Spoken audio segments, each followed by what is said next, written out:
Assalamualaikum warahmatullahi wabarakatuh. Halo semuanya, nama aku Siti Nurhasana dengan NPM 191803106 dari Prodi Farmasi Fakultas Kedokteran Universitas Lampung. Nah, di video kali ini aku bakal ngejelasin ke kalian tentang HAM. Nah, apa sih HAM itu? HAM itu adalah hak asasi manusia. Di video kali ini aku tuh bakal ngejelasin dari pengertian HAM, terus juga ada ciri-ciri HAM, lalu juga ada perkembangan HAM dari masa ke masa, terus juga selain itu aku juga bakal ngejelasin jenis-jenis HAM itu apa aja. Terus juga gak lupa aku bakal ngasih contoh pelanggaran HAM. Nah, tuh nonton terus ya videonya. Oke, jadi di sini kita bakal bahas tentang hak asasi manusia. Yang pertama, apa sih hak asasi manusia itu? Hak asasi manusia merupakan konsep hukum dan normatif yang menyatakan bahwa setiap manusia memiliki hak yang melekat pada dirinya. Hak asasi manusia ini berlaku kapanpun, dimanapun, dan kepada siapapun. Dalam suatu negara, hak asasi manusia setiap warga negaranya itu dilindungi sebagai kewajiban negara untuk menghormati, melindungi, dan memenuhi hak asasi manusia seluruh rakyat. Lanjut, ada pengertian hak asasi manusia dari para tokoh. Yang pertama itu ada dari John Locke. Itu dia menyebutkan bahwa HAM itu adalah suatu hak langsung yang diberikan dari Tuhan kepada manusia sebagai hak yang dikodrati. Jadi oleh sebab itu tidak ada kekuatan di dunia ini yang bisa mencabutnya. HAM itu juga memiliki sifat yang mendasar dan suci. Kemudian ada dari Jan Matterson, dia itu mengungkapkan bahwa hak-hak yang ada pada setiap manusia itu yang tanpanya manusia mustahil hidup sebagai manusia. Lanjut, ada pengertian HAM menurut Miriam Budiarjo. Dia itu mengungkapkan bahwa HAM adalah hak yang dimiliki setiap orang sejak lahir di dunia. Hak itu sifatnya universal karena hak dimiliki tanpa adanya perbedaan baik ras, gender, budaya, suku, dan agama. Lanjut, itu ada dari Prof. Kuncoro Purbanoto. Itu mengungkapkan bahwa hak adalah suatu hak yang bersifat mendasar. Nah, hak yang dimiliki manusia sesuai dengan kodratnya, yang pada dasarnya tidak bisa dipisahkan sehingga bersifat suci. Lanjut, yang kelima yaitu ada HAM menurut Undang-Undang Nomor 39 Tahun 1999. Nah, jadi dijelaskan bahwa hak asasi manusia adalah hak yang melekat pada diri manusia sebagai makhluk ciptaan Tuhan Yang Maha Esa. Hak tersebut merupakan anugerah yang wajib dilindungi dan dihargai oleh setiap manusia. Lanjut, sekarang aku mau ngejelasin tentang apa sih ciri-ciri dari HAM itu. Nah, jadi HAM itu tuh memiliki beberapa ciri. Nah, ciri HAM itu tuh mendefinisikan makna dari HAM itu sendiri. Jadi tuh ada 4 ciri HAM. Ada hakikat, universal, tetap, dan utuh. Oke, sekarang kita bakal ngejelasin yang pertama yaitu hakiki. Maksud dari HAM bersifat hakiki ini artinya hak asasi manusia itu merupakan hak yang telah dimiliki manusia sejak lahir, bahkan ketika masih dalam kandungan. Hal ini tuh diartikan bahwa HAM merupakan kodrat yang telah diberikan Tuhan untuk manusia. Jadi bagaimanapun HAM itu tuh ada di sepanjang kehidupan manusia. Jadi apabila HAM dihapuskan, maka itu berarti harus meniadakan manusia itu sendiri. Lanjut, yang kedua yaitu ada HAM bersifat universal. Nah, jadi tuh HAM itu tuh artinya bersifat universal tuh bahwa keberadaan HAM berlaku secara menyeluruh bagi setiap manusia di suatu negara tanpa terkecuali.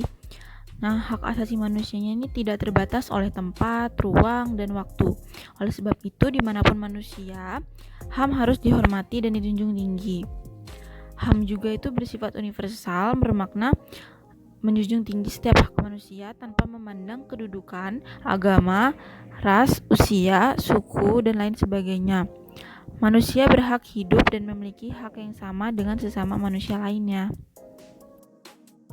Lanjut yang ketiga yaitu ada HAM itu berciri-ciri tetap. Jadi HAM bersifat tetap itu bermakna bahwa hak asasi manusia itu akan terus ada dan melekat dalam diri seseorang manusia. Sebagaimana makna hak asasi manusia tersebut merupakan anugerah Tuhan kepada manusia. Keberadaan HAM itu merupakan pembeda manusia dengan makhluk hidup lain. Jadi keberadaan HAM tidak dapat dihilangkan, diambil secara sepihak, karena hak asasi manusia itu akan terus ada di dalam diri manusia. Jadi dia HAM-nya itu sifatnya tetap dan tidak bisa dihilangkan. Lanjut ke ciri yang keempat yaitu ada HAM itu utuh. Jadi ciri pokok HAM selanjutnya ini bersifat utuh, itu tuh bermakna bahwa hak asasi manusia tidak dapat dibagi antar sesama manusia. Jadi semua manusia itu memiliki hak yang utuh seperti hak hidup, hak sipil, hak pendidikan, hak politik, dan hak-hak lain. Jadi semua manusia itu memiliki hak yang utuh dan tidak dapat dibagi-bagi karena mereka sama-sama memiliki hak yang sama. Lanjut, yaitu di sini saya akan menjelaskan contoh HAM yang melekat pada tiap manusia. Jadi ada 6 di sini akan yang saya jelaskan. Yang pertama ada hak asasi pribadi. Hak asasi pribadi itu atau personal human right itu merupakan hak yang berkaitan dengan kehidupan pribadi setiap orang. Jadi itu contohnya itu seperti hak kebebasan mengemukakan pendapat, terus juga kebebasan dalam berorganisasi, juga hak menjalankan dan memeluk agama, dan juga kebebasan untuk berpergian atau berkunjung ke tempat-tempat. Lalu ada hak asasi politik atau political right, itu merupakan hak asasi politik. Itu merupakan hak yang dimiliki seseorang dalam lingkup politik. Contohnya itu hak memilih dalam pemilihan presiden, terus juga pemilihan gubernur, bupati, lalu juga ada hak untuk mendirikan partai politik, hak untuk dipilih dalam pemilihan, misalnya pemilihan ketua RT, juga hak untuk diangkat dalam jabatan pemerintah. Lanjut ada hak asasi peradilan. Hak asasi peradilan sendiri merupakan hak untuk memiliki perlakuan yang sama ketika dalam acara pengadilan. Contohnya itu seperti menolak digeledah tanpa adanya surat penggeledahan. Lalu juga ada hak untuk mendapatkan hal yang sama dalam berlangsungnya proses hukum, baik itu di penyelidikan, di penggeledahan, penangkapan, dan penahanan. Dan juga hak untuk mendapatkan pembelaan umum dan juga memperoleh kapasitas umum. Lanjut yang keempat ada hak asasi sosial budaya. Jadi hak asasi sosial budaya itu maksudnya manusia itu dilahirkan sebagai makhluk sosial di masyarakat. Jadi dalam kehidupannya itu di masyarakat setiap manusia itu memiliki hak yang berkaitan dengan kemasyarakatan. Contohnya itu bisa seperti mendapatkan pendidikan yang layak, mengembangkan bakat dan minat, memperoleh jaminan sosial, terus juga mendapatkan hak untuk berkomunikasi, juga hak untuk memilih dan menentukan pendidikan. Lanjut yang kelima ada hak asasi hukum atau legal equality right. Jadi hak asasi hukum ini di setiap masyarakat itu mendapatkan hak yang sama dalam hukum dan pemerintahan. Contohnya tuh hak yang sama dalam proses pelayanan hukum. Jadi mendapatkan layanan hukum yang sama, terus juga mendapatkan perlakuan yang adil dalam hukum, dan juga mendapatkan dan memiliki pembelaan hukum pada peradilan. Yang keenam ada hak asasi ekonomi atau property right. Itu merupakan hak asasi yang menyangkut ekonomi. Berarti setiap manusia itu mempunyai hak untuk melakukan aktivitas ekonomi berupa membeli, menjual, serta memanfaatkan sesuatu yang memiliki daya jual. Contoh dari hak asasi ekonomi itu ada hak kebebasan dalam membeli sesuatu, kebebasan mengadakan dan melakukan perjanjian kontrak, dan juga memiliki hak untuk memiliki pendidikan yang layak, hak untuk melakukan kebebasan transaksi, hak untuk memiliki sesuatu, dan hak untuk menikmati sumber daya alam. Lanjut, undang-undang yang mengatur hal-hal mengenai HAM telah diatur oleh undang-undang di setiap negara. Di Indonesia sendiri, undang-undang yang dijadikan sebagai landasan dalam hal HAM ini ada di pasal 28A sampai 28G Undang-Undang Dasar 1945. Untuk pasal 28A sendiri itu dia mengatur tentang hak hidup, seperti setiap orang berhak untuk hidup serta berhak mendapatkan hidup dan kehidupannya. Kemudian ada 28B itu mengatur tentang hak berkeluarga, jadi setiap orang itu berhak membentuk keluarga dan melanjutkan keturunan melalui perkawinan yang sah. Lanjut juga ada 28C itu mengatur tentang hak untuk memperoleh pendidikan. Jadi setiap orang itu berhak untuk mengembangkan diri melalui pemenuhan kebutuhan dasarnya. Jadi berhak untuk mendapatkan pendidikan, memperoleh manfaat dari ilmu pengetahuan, teknologi, seni, dan budaya. Kemudian ada 28D itu mengatur tentang hak kebebasan beragama. Jadi setiap orang itu berhak atas pengakuan, jaminan, perlindungan, dan kepastian hukum yang adil, serta perlakuan yang sama di mata hukum. Setiap orang juga berhak untuk bekerja serta mendapat imbalan dan perlakuan yang adil dalam hubungan kerja. Dan juga setiap orang itu berhak atas status kewarganegaraan. Kemudian di 28E itu dia mengatur tentang kebebasan memeluk agama. Jadi setiap orang itu bebas untuk memeluk agama dan beribadat menurut agamanya masing-masing. Dan juga berhak untuk memilih pendidikan dan pengajaran, memilih pekerjaan, memilih kewarganegaraan, dan memilih tempat tinggal di wilayah negara dan meninggalkannya, serta berhak kembali. Kemudian juga setiap orang itu bebas meyakini kepercayaan, menyatakan pikiran dan sikap sesuai dengan hati nuraninya. Lanjut di 28 pasal 28F itu dia mengatur hak komunikasi dan informasi. Jadi di pasal ini menjelaskan bahwa setiap orang itu berhak untuk berkomunikasi dan memperoleh informasi untuk mengembangkan pribadi dan lingkungan sosialnya. Dan juga dia itu berhak untuk mencari, memperoleh, memiliki, menyimpan, mengelola, dan menyampaikan informasi dengan menggunakan segala jenis saluran yang tersedia. Kemudian di pasal 28G itu dia mengatur tentang kesejahteraan dan jaminan sosial.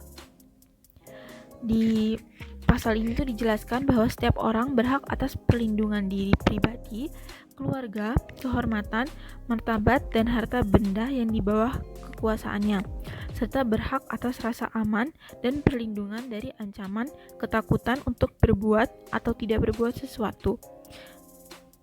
Lanjut, ada juga dia itu menjelaskan setiap orang berhak untuk bebas dan dari penyiksaan dan perlakuan yang merendahkan derajat manusia, dan juga berhak untuk memperoleh suara politik dari negara lain. Lanjut yaitu ada perkembangan hak asasi manusia di Indonesia. Jadi itu dibagi menjadi dua, yaitu sebelum merdeka dan sesudah merdeka. Untuk sebelum merdeka itu di tahun 1908 hingga 1945. Jadi itu di periode ini HAM lahir itu tidak lepas dari banyaknya penyebab pelanggaran HAM oleh penjajah kolonial Belanda dan Jepang, sehingga itu tuh memunculkan pergerakan yang membela HAM. Nah, jadi tuh di sini pada masa ini tuh banyak muncul organisasi pergerakan nasional. Misalnya itu ada Budi Utomo. Dia itu yang mengawali organisasi pergerakan nasional. Mula-mula yang menyuarakan kesadaran berserikat dan mengeluarkan pendapat melalui petisi-petisi yang ditunjukkan kepada pemerintahan kolonial maupun lewat tulisan di surat kabar. Terus selain Budi Utomo, itu juga ada organisasi lain seperti Serikat Islam. Terus juga ada Partai Komunis Indonesia, Perhimpunan Indonesia, Partai Nasional Indonesia, dan Indonesia Party. Terus puncaknya itu akhirnya itu pada masa itu dibentuklah sidang BPUPKI. Kemudian untuk periode setelah kemerdekaan itu ada dibagi lagi menjadi beberapa periode ya. Jadi di situ untuk periode pertama itu pada tahun 1945 sampai 1950. Jadi ini nih periode awal pasca kemerdekaan. Jadi dia tuh masih menekankan pada wacana hak merdeka, hak kebebasan untuk berserikat melalui organisasi politik yang didirikan, dan juga hak kebebasan untuk menyampaikan pendapat terutama di parlemen. Nah, kemudian untuk periode selanjutnya yaitu 1950 sampai 1959 atau masa parlementer. Masa ini tuh masanya tuh sangat kondusif pokoknya. Nah, jadi tuh sesuai dengan prinsip demokrasi liberal, yaitu kebebasan mendapatkan tempat dalam kehidupan politik nasional. Ada macam-macam indikator HAM di masa ini, salah satunya itu ada munculnya partai-partai politik yang beragam ideologi, terus juga ada kebebasan pers, terus juga dilaksanakan pemilihan umum secara aman, bebas, dan demokratis, dan juga kontrol parlemen atas eksekutif. Lanjut di periode ketiga yaitu 1959 sampai 1966 atau demokrasi terpimpin. Nah, masa ini tuh merupakan masa bentuk penolakan Presiden Soekarno terhadap sistem demokrasi parlementer yang sebelumnya udah dijalani. Nilai produk itu tuh terdapat nilai produk barat dan tidak sesuai dengan karakter Indonesia, makanya ditentang. Nah, pada sistem demokrasi terpimpin ini, kekuasaan itu terpusat di tangan presiden. Jadi kekuasaan Presiden Soekarno itu sangat absolut, bahkan dinobatkan sebagai Presiden RI seumur hidup. Lanjut ke periode keempat, yaitu 1966 sampai 1998. Nah, ini tuh disebut juga dengan Orde Baru. Sama kayak Orde Lama, jadi Orde Baru itu juga memandang HAM dan demokrasi itu dari produk barat gitu, yang individualismenya tinggi dan bertentangan dengan bangsa Indonesia, terutama Pancasila dan Undang-Undang Dasar. Nah, selain itu isu HAM ini seringkali itu digunakan oleh negara barat untuk memojokkan negara berkembang seperti Indonesia. Juga pelanggaran HAM di Orde Baru itu dilihat dari kebijakan politik Orde Baru yang bersifat sentralistik dan anti segala gerakan politik yang berbeda dengan pemerintah. Lanjut ke periode kelima, yaitu periode sekarang ini. Jadi periode HAM kontemporer. Dia itu jadi pasca Orde Baru ya. Jadi itu berakhirnya kekuasaan Orde Baru itu sekaligus menandai akhirnya rezim militer di Indonesia. Terus juga dan datangnya era baru demokrasi. Pada masa ini pemerintah tuh perhatiannya tuh sangat fokus terhadap pelaksanaan HAM.